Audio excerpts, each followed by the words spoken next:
ইংরেজি গ্রামারের সবচেয়ে দরকারি আর সবচেয়ে বেশি ব্যবহারের টেন্স কোনটা বলুন তো?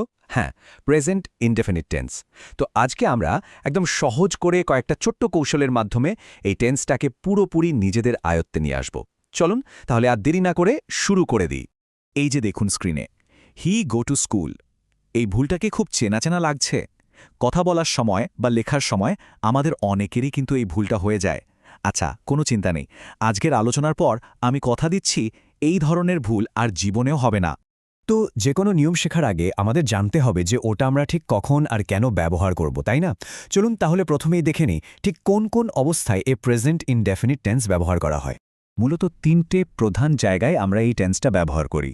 এক হলো আমাদের রোজকার কাজ বা ডেইলি অ্যাক্টিভিটি বোঝাতে, দুই হলো আমাদের কোনো অভ্যাস বা হ্যাবিট বোঝাতে, আর ৩ নম্বরটা হলো চিরন্তন সত্য, মানে যা সবসময় সত্যি সেইটা প্রকাশ করতে।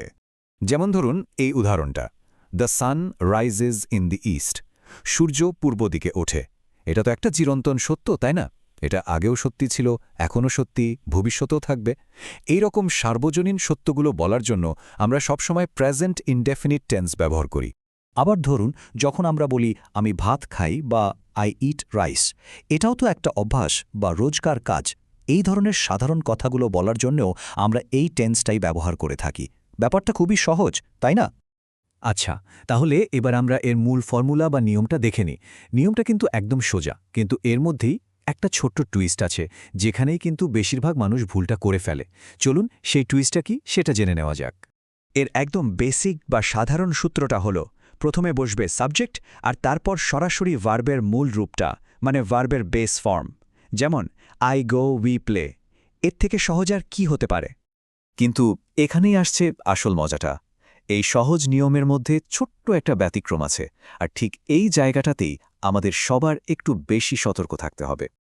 তো সেই আসল নিয়মটা হলো এটাই, যখন কোনো বাক্যের সাবজেক্ট বা কর্তা হয় থার্ড পারসন সিঙ্গুলার, মানে যখন সাবজেক্ট হিসেবে হি, শি, ইট বা কোনো একজনের নাম বসে, তখন ভার্বের শেষে একটা এস বা ইএস যোগ করতেই হবে। ব্যাস, এটাই হলো সবচেয়ে জরুরি নিয়ম। এটা মনে রাখলেই অর্ধেক কাজ শেষ। এই স্লাইডটা দেখুন, পার্থক্যটা একদম পরিষ্কার হয়ে যাবে। আমরা যদি বলি হি প্লে ফুটবল, তাহলে সেটা ভুল। যেহেতু হি হল থার্ড পারসন সিঙ্গুলার, তাই আমাদের বলতেই হবে হি প্লেস ফুটবল। খেয়াল করেছেন, প্লের সাথে একটা এস যোগ হয়েছে। চলুন আরেকটা উদাহরণ দেখি। আমরা কি বলবো, শি রেড বুকস? একদমই না। যেহেতু সাবজেক্ট হল শি, তাই সঠিক বাক্যটা হবে শি রিডস বুকস। ভার্বের সাথে এস যোগ করা কিন্তু মাস্ট।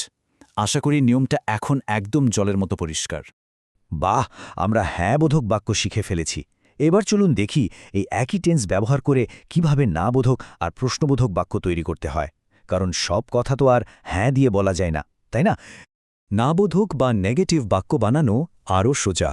প্রথমে সাবজেক্ট, তারপর সাবজেক্ট অনুযায়ী ডু নট বা ডাজ নট বসাতে হবে, আর তারপর ভার্বের মূল রূপ। এখানে একটা জিনিস খেয়াল রাখতে হবে, ডাজ নট বসার পর ভার্বের সাথে কিন্তু আর এস বা ইএস যোগ হবে না।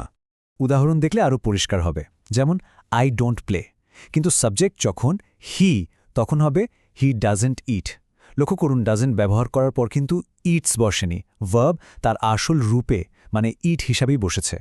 এবার আসি প্রশ্ন করার পালায়।